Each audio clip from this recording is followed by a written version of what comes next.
Hola, ¿qué tal amigos? Saludos y bendiciones una vez más. Este es nuestro segundo capítulo de Crónicas de Vida. Hoy, una vez más, me encuentro acompañado de un gran hombre de Dios, un gran ministro, y en esta ocasión está con nosotros nuestro hermano Henry Betanco. Henry! Bienvenido, bienvenido a este proyecto, Henry. Gracias por apoyarnos y este es el segundo capítulo. Entonces, no, vamos al grano. Como la semana pasada pregunté a Norman, yo dije, ¿quién es Norman? Pregunto hoy, ¿quién es Henry Betanco? El Henry Betanco que la gente admira. ¿Cómo surgió? ¿Cómo es Henry? El gran, y yo le hago. Hola, Eliezer, pues siempre es una bendición compartir con vos. Sabes que Gracias. tenemos una amistad ahí bastante tuani. Gracias por tomarnos en cuenta y pues aquí estamos como para presentar un helado que nadie Sí, conoce. así es, así es. La parte que nadie conoce de uno, ¿verdad? A veces solo lo logran conocer los íntimos de uno o las personas que lograron, que pudieron pasar con uno las Así es. diferentes situaciones que uno atraviesa. Contame un poco de tu infancia, Henry. Eh, cómo fue tu infancia? ¿Con quién creciste? ¿Quién es tu mamá? ¿Quién es tu papá? Todo eso, contanos por favor un poquito. Ok, yo soy corinteño. Nací en Corinto, en una familia unida. Estaba mi papá, mi mamá, eh, pero mi papá trabajaba fuera de casa. Mi papá trabajaba fuera de casa y eso hacía de que él llegara a casa bastante retirado. Eh, lo primero que yo recuerdo de mi infancia, yo creo que la gente tiene recuerdos de su infancia. Y lo primero que yo recuerdo de mi infancia es un pleito en mi casa, donde vivíamos nosotros y mi hermana y yo nos levantamos y a mí no se me borra esa imagen de ver a mi papá y mi mamá peleando. Y ese día, creo yo, según mi recuerdo, ¿ah? Ese día tuvimos que irnos de la casa. No sé qué hora era de noche, tuvimos que salir de la casa para ir a vivir a la casa de mi abuela. Desde ese entonces, eh, yo recuerdo ser criado por mi abuela por parte de mi mamá. Mi mamá decidió irse a vivir a El Salvador para buscar trabajo y nos comenzó a Sí, sí, sí. ayudar, pero no era algo que era mensual. Tal vez nos ayudaba, nos mandaba como para diciembre, Ok, recuerdo yo, ok, ¿verdad? sí Que en entiendo. diciembre ella nos mandaba cosas. eh, mi- y éramos muy pobrecitos, pero pobres, pobres, pobres. Fue muy difícil en ese aspecto. Yo recuerdo andar descalzo, no tener zapatos. Logré ponerme unos zapatos, pero eran unos zapatos que había dejado mi hermana. Sí, sí, sí. Y ya te imaginas cómo caminaba yo, el piecito de mi hermana y los zapatos, pero como no tenía, yo me ponía los zapatos de mi hermana. Yo me río de muchas cosas hoy, hoy que pasé en la infancia, pero en el momento fueron Duro, sí. bastante duras. Esos momentos de pobreza, irse a clases sin comer y llegar con la ilusión de encontrar aunque sea un arroz caliente. ¿Cómo hacías cuando ibas a clase y tus amiguitos? ¿Cómo te trataban?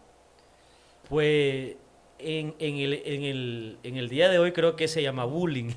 Sí, En aquel entonces no se llamaba bullying, ¿verdad? Pero como era una persona bien tímida, vos ahorita me mirás que soy así como medio loco, pero sí. yo era una persona bien tímido, bien extrovertido o introvertido, ¿cómo es la palabra? Cualquiera de Creo que las dos. extrovertido.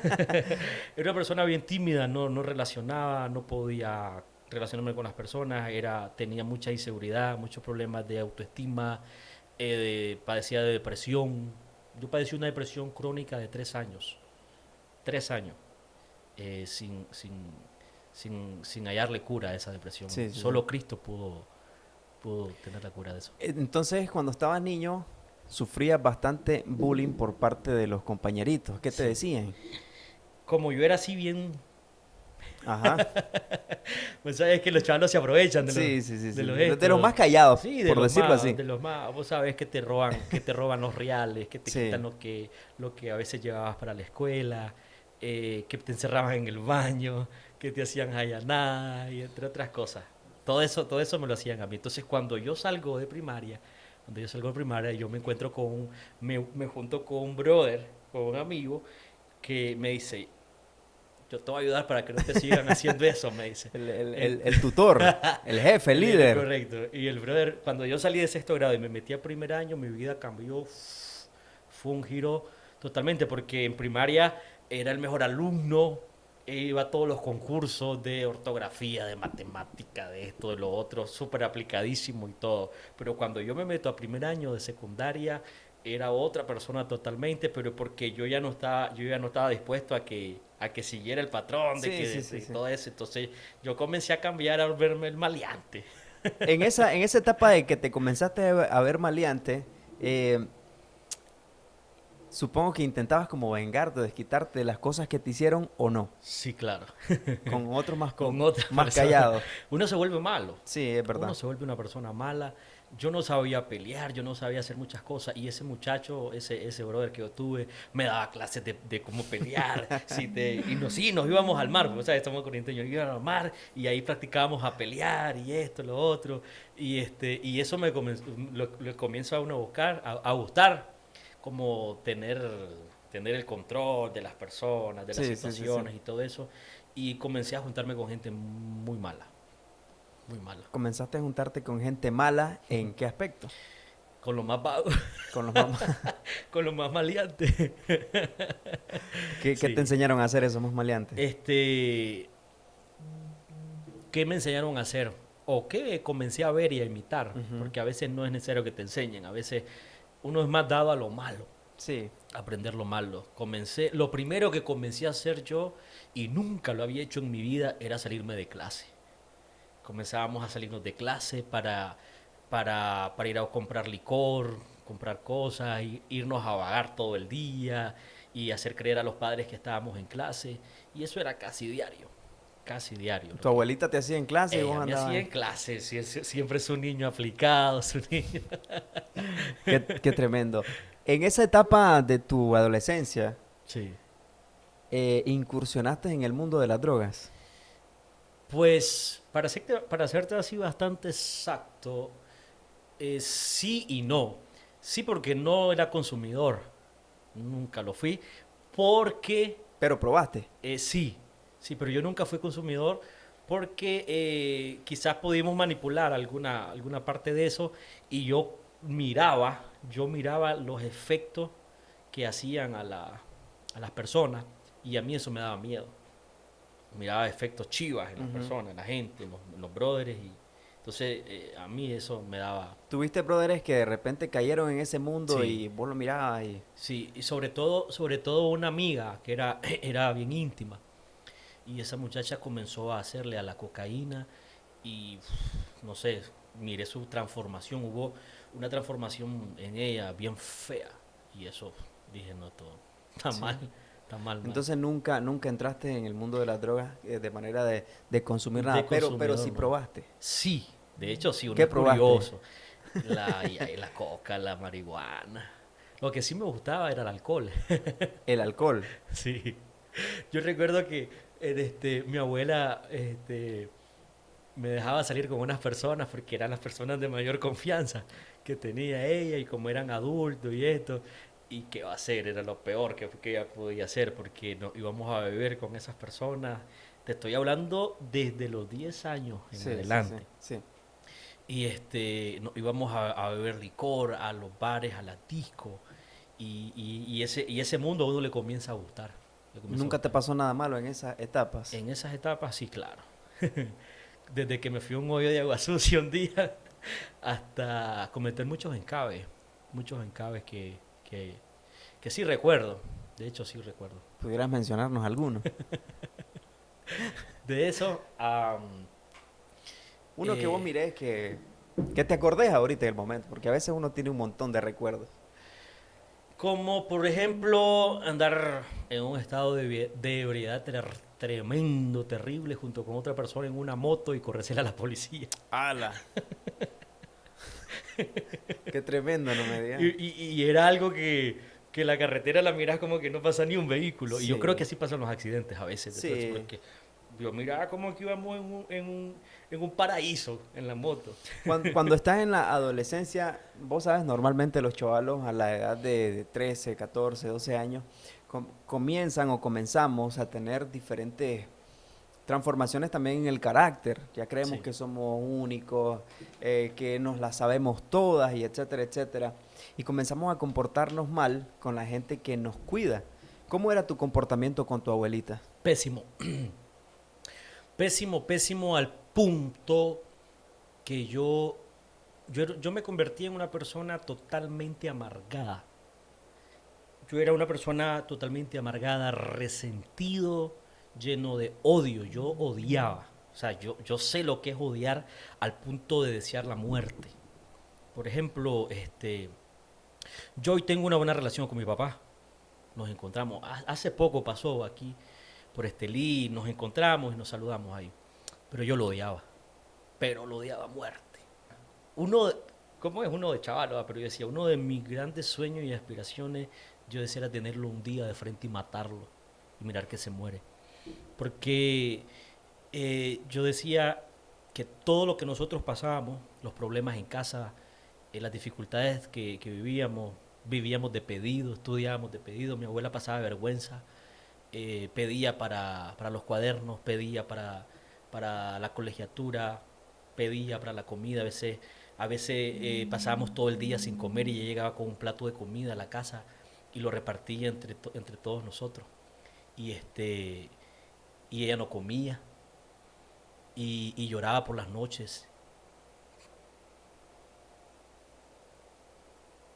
Y le decía, recuerdo sus oraciones, cuando le rogaba al Señor y le decía, yo te ruego que mañana mis hijos tengan aunque sea un plato de comida para comer. Cuando yo vi esa oración, yo sentía más rencor y más odio, porque yo decía, esto es culpa de él. Y ¿sabes por qué lo culpaba? Porque una vez, no sé si mi papá va a oír esto, pero no importa. Una vez yo tuve una necesidad y me acuerdo que me regalaron un dinero. Y yo estaba chavalo, yo decidí buscarlo para pedirle ayuda. Y cuando yo llegué a su casa, me paré, miré su casa amueblada, bonita, y me acordé que yo ya era mayor y tenía que dormir con mi hermana porque no teníamos dónde dormir.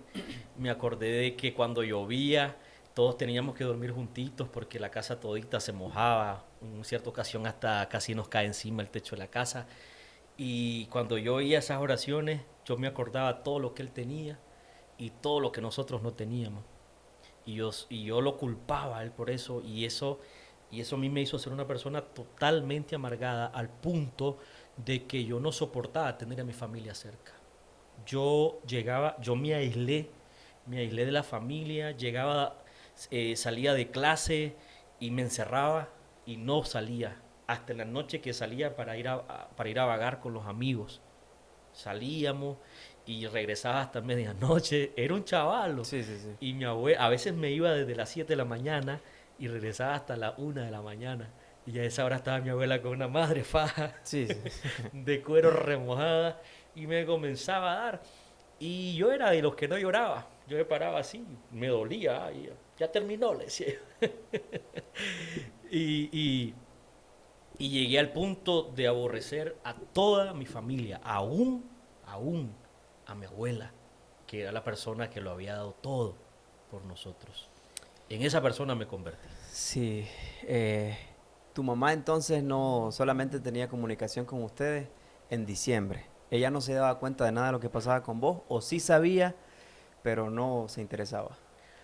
Nosotros perdimos comunicación con mi mamá después de un tiempo.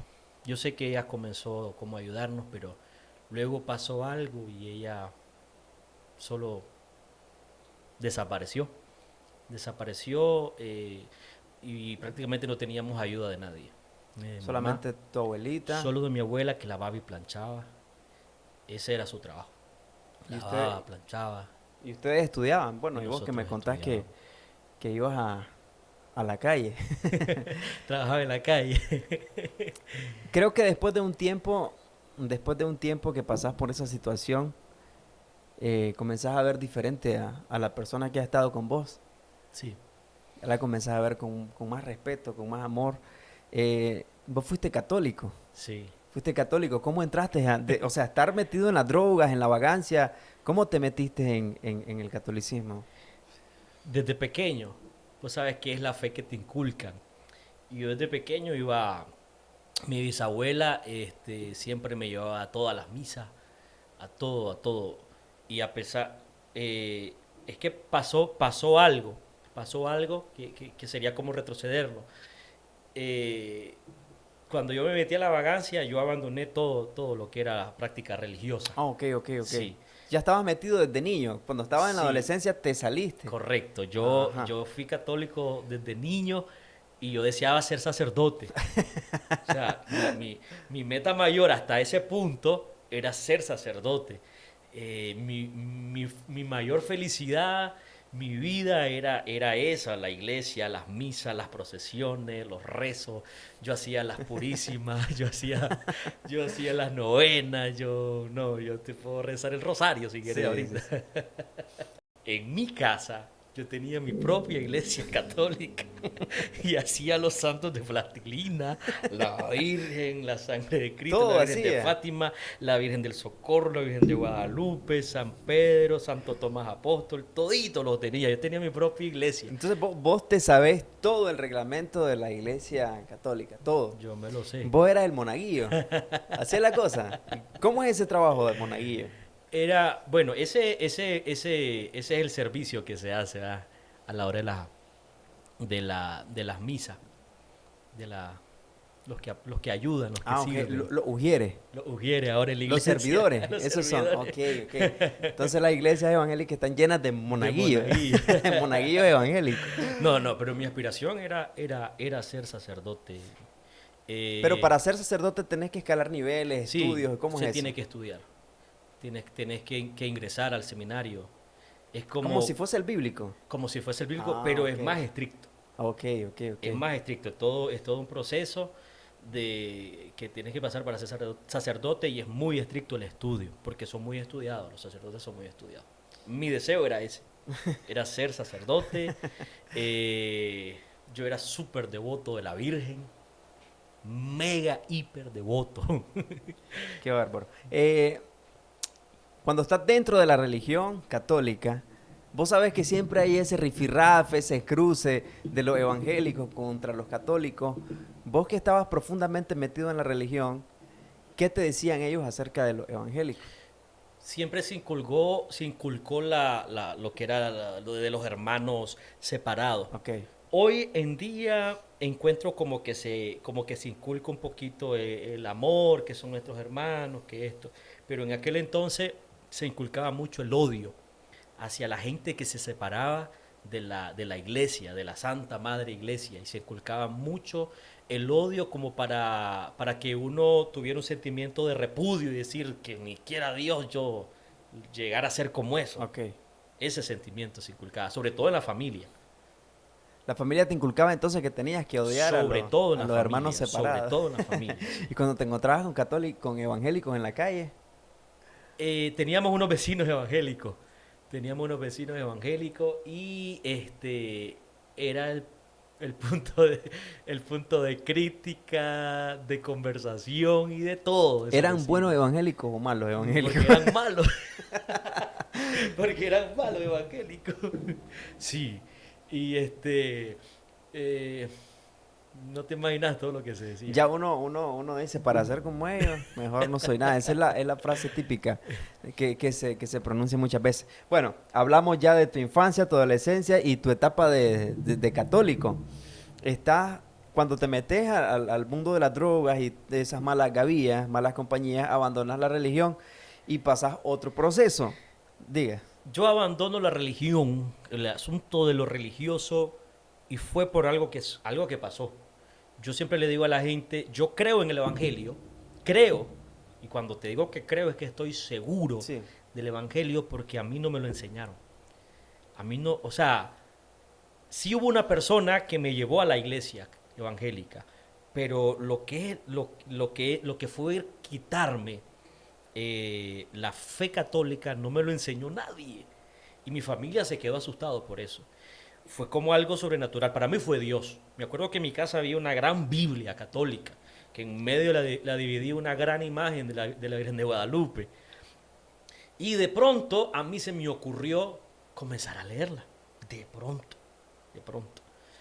Y era tan así, Eliezer, tan acertado, que cada vez que yo abría esa Biblia me salía un pasaje de los ídolos.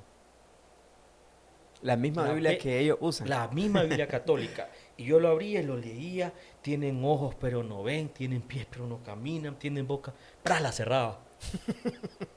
Sí, yo me quedaba así. Ahí voy a volver a leer la Biblia. Me salía otro pasaje y me volvía. Hay un pasaje, creo que es en Isaías, no recuerdo muy bien, donde dice que el hombre cortó un Sí, sí, sí. árbol y se hizo un mueble, se hizo esto. Sí, Y sí. de lo que le sobró, Sí. se hizo un ídolo. Cuando yo leí eso, me quedé, wow, ¿y entonces qué es esto? Dije yo. Pero para serte preciso, el versículo que a mí más me bofeteó fue un versículo que sale en los libros apócrifos, no está en la Reina Valera, y está en el libro, creo, de sabiduría, si no me equivoco. Y dice así, textualmente lo dice así. Después que habla del hombre que hizo los ídolos y todo eso, dice, estúpidos son los que lo hacen y estúpidos los que los adoran.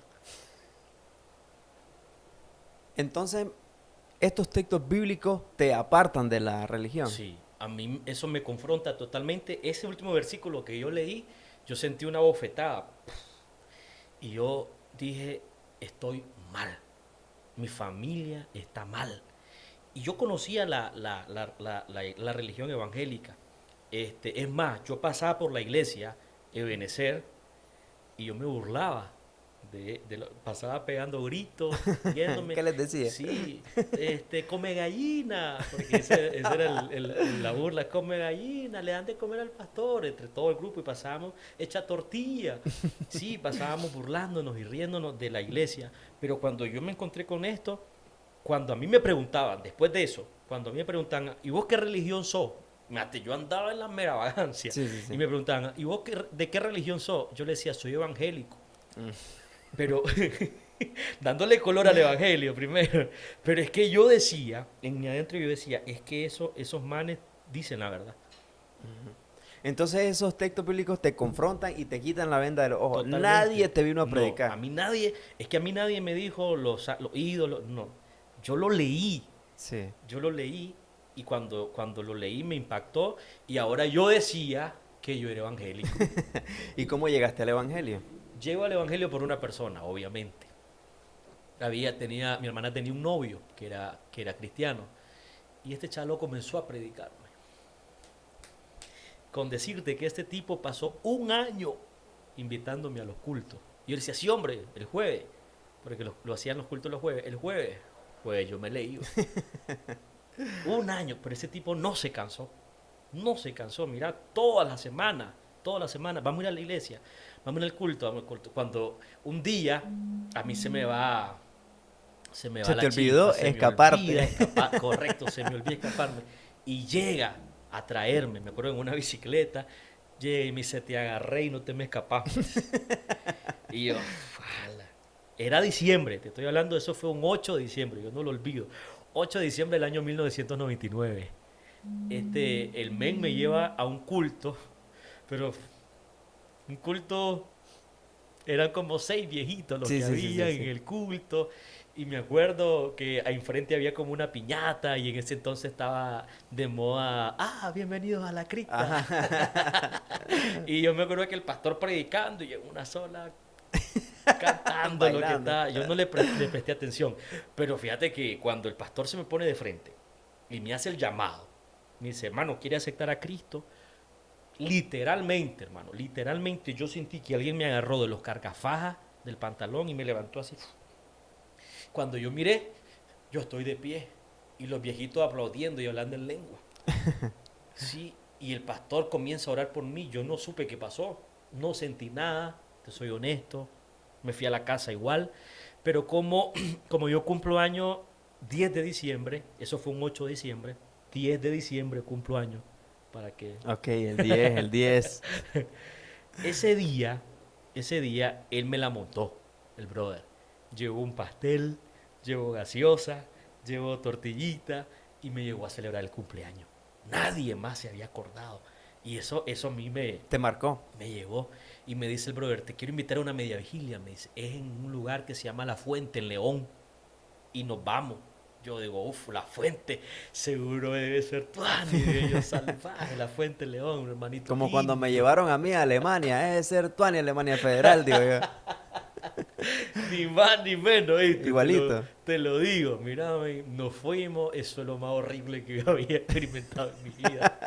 Qué lugar más feo, feo, feo. Pero en ese lugar, ahí sí me pasó algo que para mí fue sobrenatural y fue lo que me marcó para quedarme en el Evangelio. Primero que todo, el trato de los hermanos. Ujú. No digas, uno me pasaba un plato de carne asada, el otro un plato de pollo asado, el otro una taza de sopa, no hallaban qué hacer Sí, conmigo. sí, sí. Y yo me sentía así como, qué salvaje, nunca me hayan atendido así en mi vida.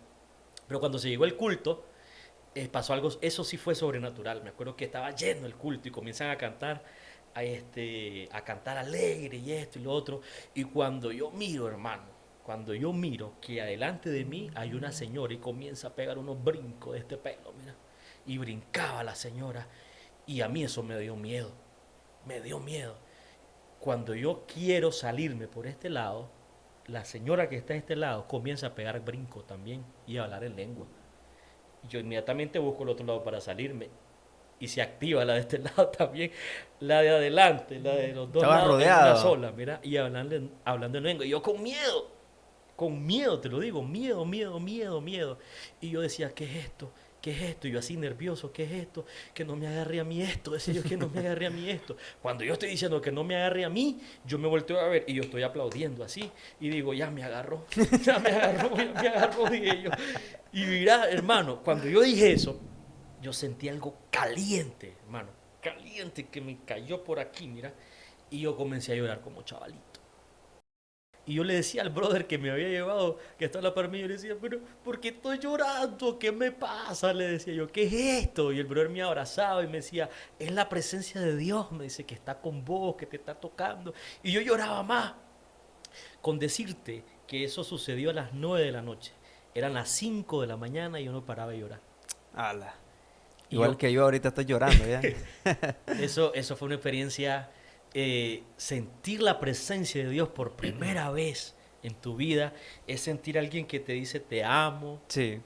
aquí estoy, y cada lágrima, hermano, cada lágrima era como que me estaba vaciando, como que me estaba vaciando del odio, del rencor, del rechazo, de tantas cosas, porque yo no te lo dije, pero yo era el tipo de persona que yo me paraba al espejo y yo decía, maldita la hora que nací. Yo decía, ojalá mi madre, no sé, me hubiera muerto en el momento que nací. Yo siempre lo decía, siempre lo dije. Y yo intenté matarme varias veces. Yo intenté quitarme la vida. Y gracias a Dios nunca lo logré porque yo creo que Dios me estaba guardando. Y ese día yo recordaba todas esas cosas. Y te voy a decir algo. Había una lucha, como el ángel y el diablito. Sí, sí, sí. Había una lucha que me decía, a un lado me decía, este es el tiempo que ahora cambies tu vida, pero al otro lado estaba, no, no podés, tenés que dejar la fiesta, y acuérdate que te gusta la fiesta, te Sí. gusta esto, te gusta lo otro, tenés que dejarlo. Y había esa lucha, pero ese día yo dije, no más, porque no soy feliz. Yo, ese día yo recordé la última vez que yo había ido a una fiesta, que me acuerdo que quedé, todos se fueron a bailar, todos se fueron a gozar, pero yo me quedé así recostado en la mesa de aquel lugar y yo decía, ya esto no me sirve. Y ahí en la mera fiesta llorando yo, peor con la música de los Buki. Entonces ese momento fue muy especial porque fue el momento de tu restauración Sí, eh, en todas las áreas. sí. Como Ese, después de eso, supongo que comenzás a ir más seguido a la iglesia y comenzás a meterte más. eso fue un, eso sucedió un 11 de diciembre. Sí. Yo fui al culto con este muchacho un 8 de diciembre, un 11 de diciembre. él me lleva a ese culto donde yo tengo ese encuentro. Para mí fue un encuentro Sí. con el Señor, con Cristo. Al día siguiente, Eliezer, al día siguiente. Antes no había teléfonos, no había que iPad, que esas cosas de música. Yo era bien dado a la música. Al día siguiente yo llegué a mi casa, tenía una caja así de cassette. Antes eran los cassettes. Sí. Y toda mi colección de Enrique Iglesias, de Julio Iglesias, de los Buki, de los Broncos, de la Cripta 1, la Cripta 2, la Temerarios. Cripta 3, de los Temerarios. Agarré la caja de cassette, que para mí era pues lo que era muy preciado, y la boté. Y la boté y dije, no más. Esto nunca, nunca me hizo sentir lo que siento. Ujú. Y yo lo hice llorando en ese momento porque decía, me siento feliz. Ujú. En mi vida había sido feliz. Nunca había sentido la felicidad, la paz, y la tenía. Y eso que y eso que dice uno, quiero gritárselo a la gente, es cierto. Yo quería ir donde todo mundo a decirle lo que estaba sintiendo en ese momento. Y yo solo era llorar. Cuando venís a Cristo, tenés esa bonita experiencia. Hace un momento nos contabas toda tu historia con respecto al catolicismo, tu familia católica, y ahora vos venís y sos del Barça. Todos del Madrid y ahora vos sos del Barça. Ya te imaginas el escándalo. Ahora vos venís y contra todos los pronósticos, te haces evangélico. ¿Cómo Sí. fue el recibimiento en tu casa cuando vos le decías a tu abuelita, mire, ahora soy evangélico? Eso fue una lucha, eso fue una guerra con la familia. Has traicionado la fe de la familia, has abandonado la religión de la familia, y comenzaron los confrontamientos. Éramos un grupo de jóvenes los que nos integramos en ese momento, y todos pasamos una lucha terrible. En el momento que nos bautizamos, pasamos tiempos difíciles. Algunos los corrieron de sus casas. Uno de ellos llegó el papá y casi machetea al pastor en un culto. Había una muchacha que la mamá le gritaba y le decía, yo prefiero verte de prostituta y no mirarte metida en esa iglesia. Qué pésimo. Y cada vez que esta muchacha iba al culto le pegaban. Y al día siguiente llegaba al culto. Eso éramos, o sea, eso vivimos, llorábamos, nos abrazábamos, nos consolábamos, pero al día siguiente seguíamos. Entonces vos todo eso fue en diciembre. Diciembre. Y normalmente la gente en diciembre se descarrea, Henry. Ya llegó Y- diciembre para parrandear. Sí, hombre. Qué tremendo eso. No sé por qué siempre pasa. No sé si solo pasará en mi iglesia o pasará a nivel nacional o a nivel mundial. Que en diciembre la gente se aparta, se descarrea. Hay bastantes distracciones. Pero lo bonito de este testimonio es que vos veniste a Cristo en diciembre. Otra persona hubiera dicho, no, en enero me Después. espero. Llego después. Luego comenzás el proceso después del bautismo. ¿Te metiste en el liderazgo? ¿Cómo fue eso? Bueno, no tanto así, porque la iglesia donde yo nací era una iglesia apostólica. Era una iglesia pequeñita, comenzamos a servir, pero eran muchas oposiciones. Y después llegó al punto que la iglesia se cerró. Ok. La iglesia donde estábamos, después de 2 años se cerró. Entonces, yo tenía varios amigos en la iglesia de Benecer, y fue donde yo decido trasladarme a la iglesia de Benecer. Y allí, en la iglesia de Benecer, es donde yo comienzo ya a servir, a aprender. Ya, pues sabes, ya hay discipulados, ya Sí, hay sí. enseñanza bíblica y esto. Y uno comienza a aprender mucho. Y ahí es donde comienzo yo como a desarrollarse un poquito en el ámbito espiritual. A crecer un poco A más crecer un poco espiritualmente. espiritualmente. Vos sos una persona dotada de talentos, dones. Y ahora que conozco un poco más tu historia, eso lo avala un poco más. ¿Cómo te das cuenta de que servís en la alabanza? ¿Cómo fueron tus primeros pasos de cantante? Por metido. ¿Comenzaste predicando primero o No. cantando? Comencé cantando por metido. Ajá. Por metido.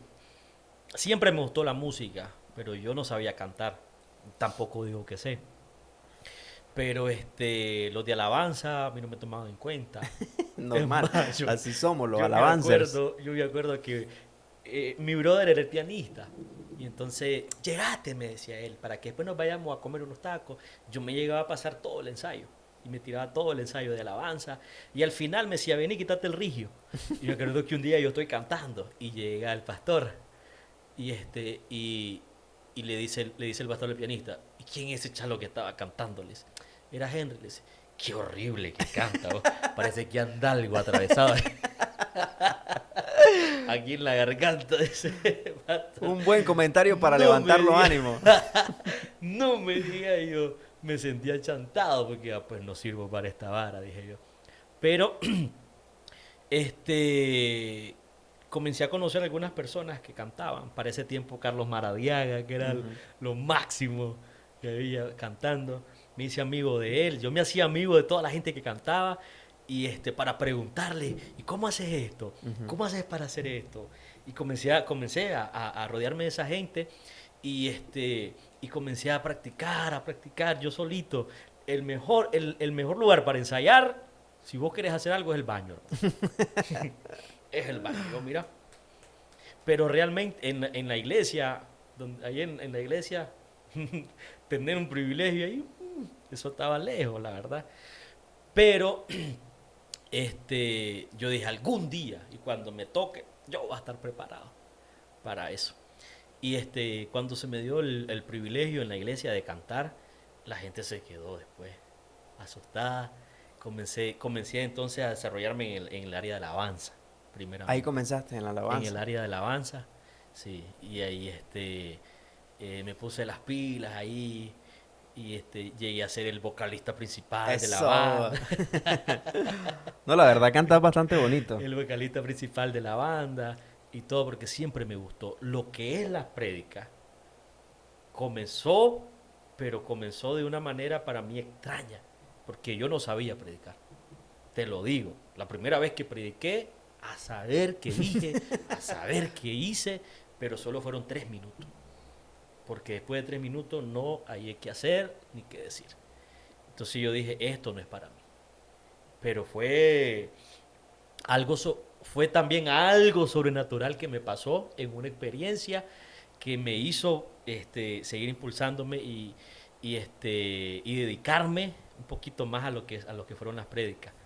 Fue algo Te realmente comenzaste a sobrenatural. meter más a la prédica En entonces. esa área, sí, porque a mí me invitaban, pero me invitaban a cantar, yo salía a Ujú. cantar y esto. Pero una vez yo tenía una novia y esta era bien bandida.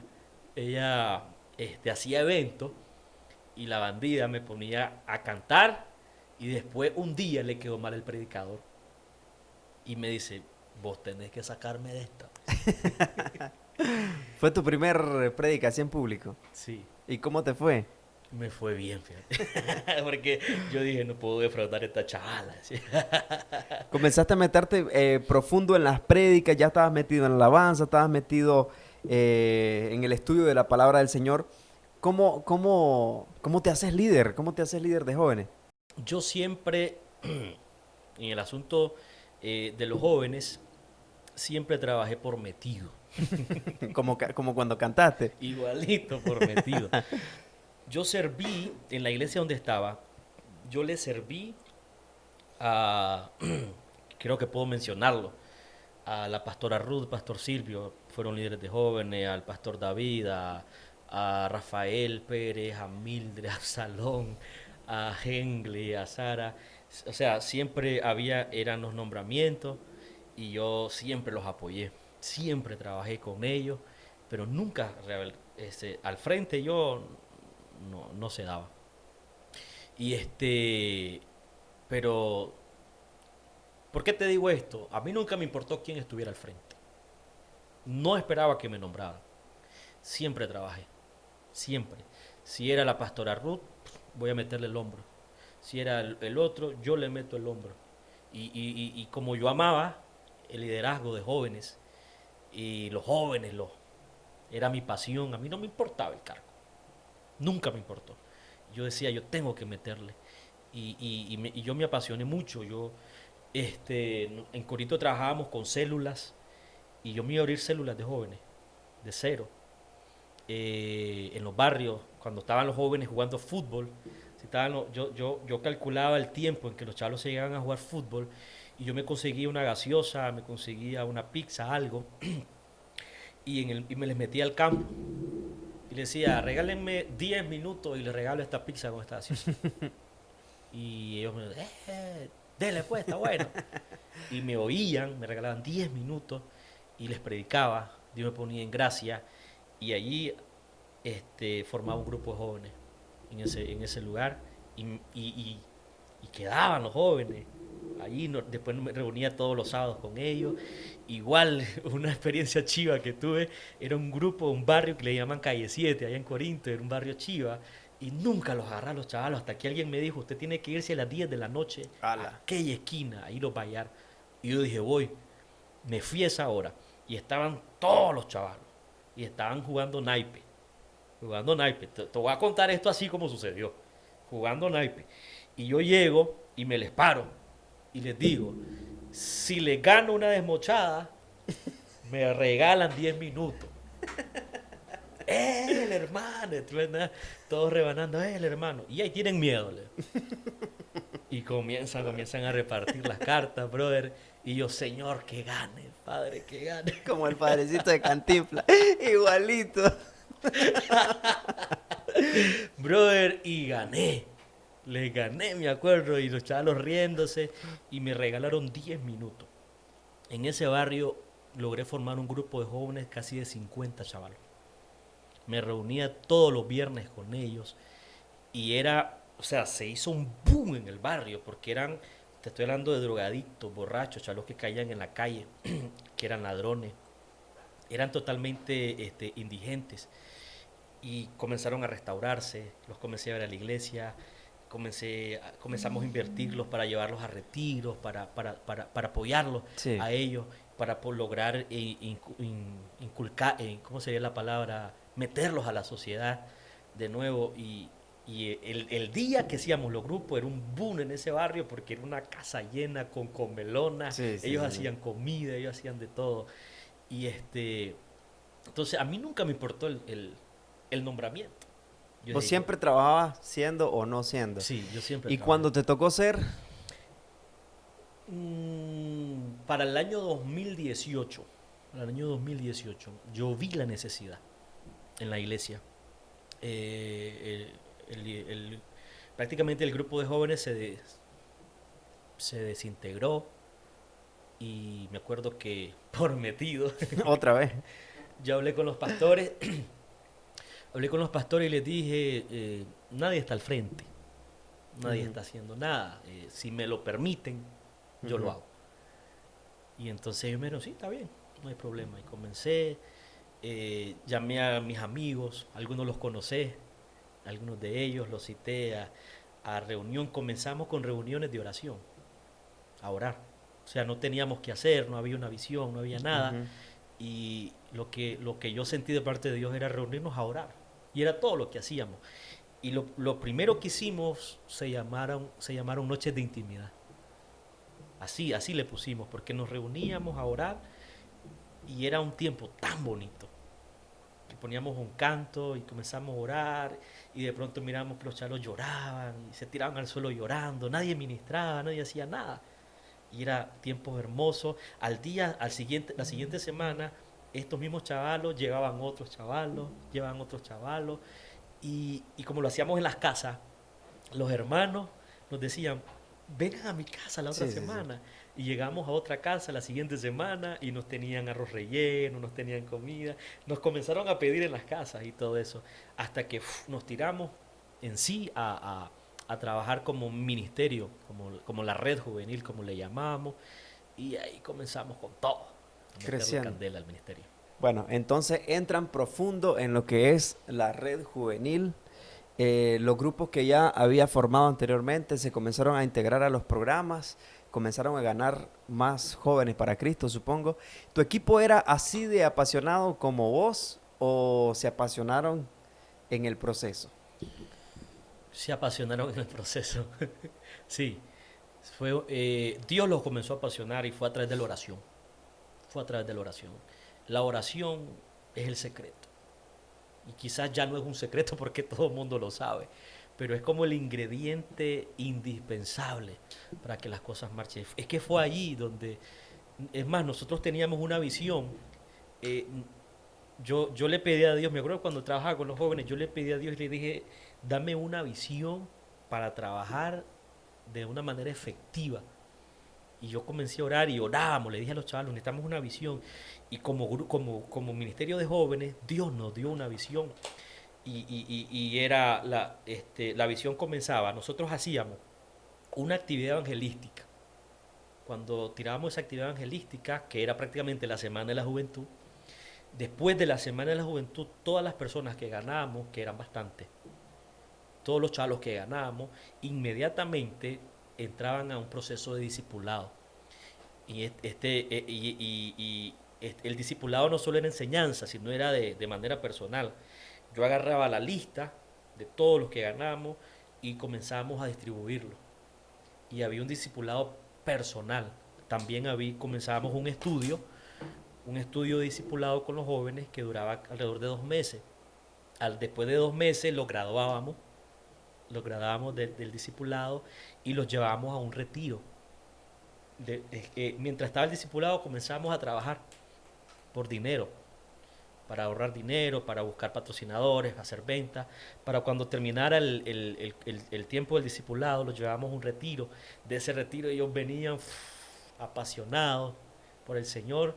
Después del retiro los metíamos a la doctrina de la iglesia y después los tirábamos a la iglesia. Excelente. Y me acuerdo que el pastor Israel me dijo un día, estoy impresionado por lo que están haciendo los jóvenes y yo deseo que el liderazgo de esta iglesia lo ocupen estos chavalos. Y hoy que yo estoy acá, yo miro a uno de mis chavalos que es como un líder principal de la iglesia, una anciana le dicen allá, que sería como un diácono,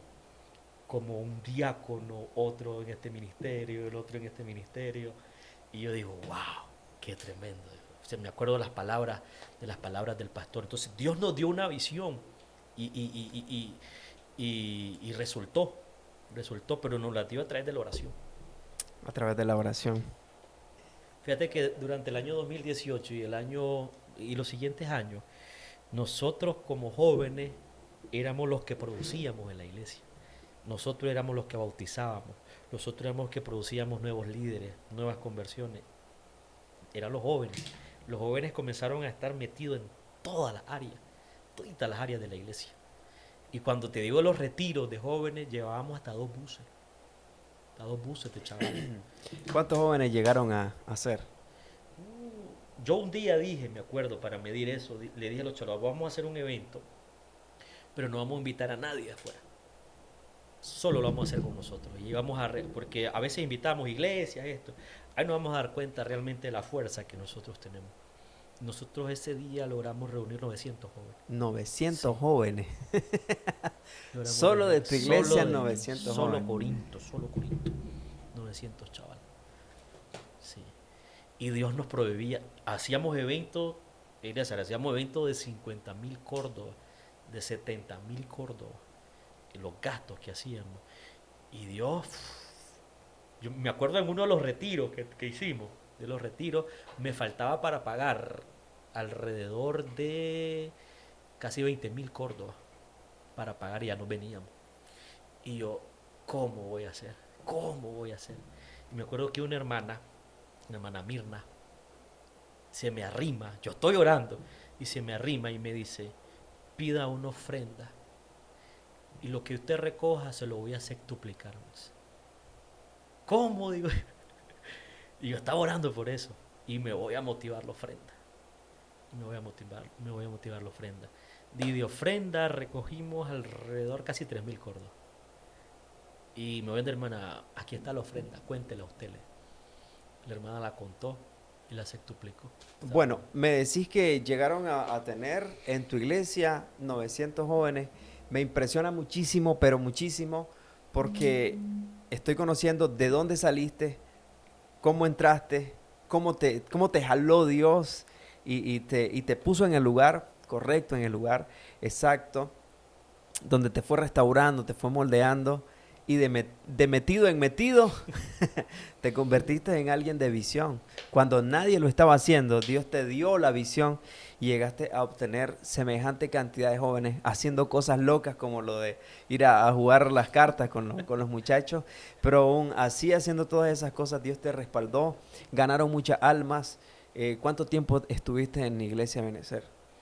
En la iglesia de Benecer yo estuve creo que 21 años. 21 años. 21 años desde que llegó el ministerio del pastor Israel Mayorga, desde que él llegó hasta hace poco, que fue el año pasado que yo ya me trasladé a Estelí. ¿Y cómo fue eso del traslado? Contanos, ¿por qué dejaste de vivir en Corinto y decidiste de aquellas tierras calientes venir a estas tierras heladas? Bueno, ni tan heladas últimamente, pero... Últimamente estoy como decepcionado. Ajá. ¿Cómo fue eso? Contanos un poco. Ok.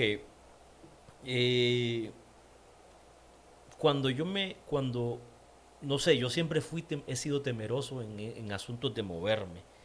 Es más, antes de venirme de cruzarme a la iglesia de Benecer, te conté que la iglesia a la que iba había cerrado. Yo oré muchísimo, muchísimo, porque yo decía, no quiero equivocarme. Pero yo sé que no me equivoqué. La iglesia de Benecer fue mi cuna, mi escuela, todo. Lo que yo puedo saber y hacer fue gracias a Dios que me plantó en esa casa, en esa iglesia y en el ministerio de los pastores Mayorga. Pero te voy a ser bien honesto. Yo tenía años, no es de ahorita, años de decirle al Señor, quiero estar aquí.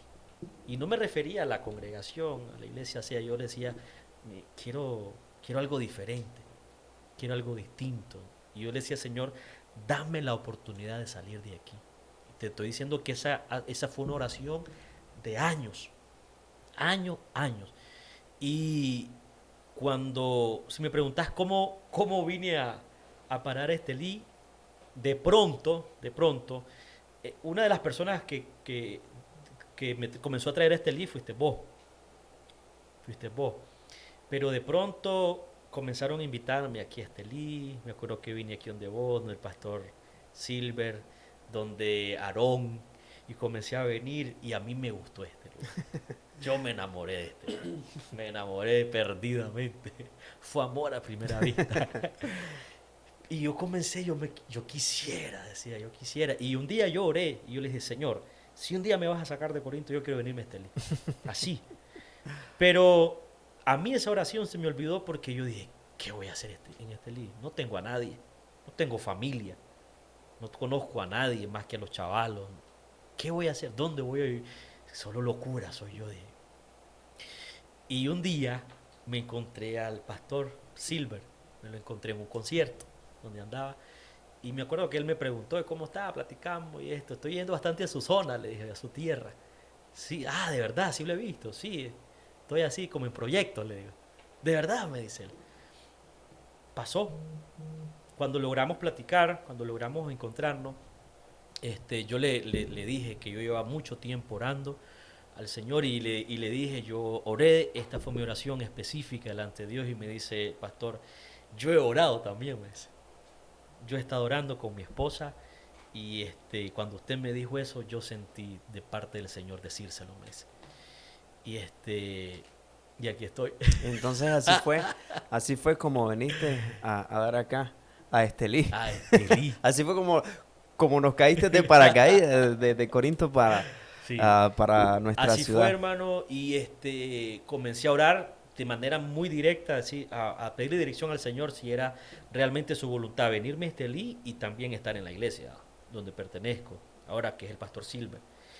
Y tomé la decisión, hablé con mis pastores, con los pastores Mayorga, porque una de las cosas que yo quería era hacer las cosas bien. Sí, es lo normal. Él siempre me dijo, el pastor Israel me dijo, cuando usted se vaya, salga por la puerta grande con su cabeza en alto. Sí, sí.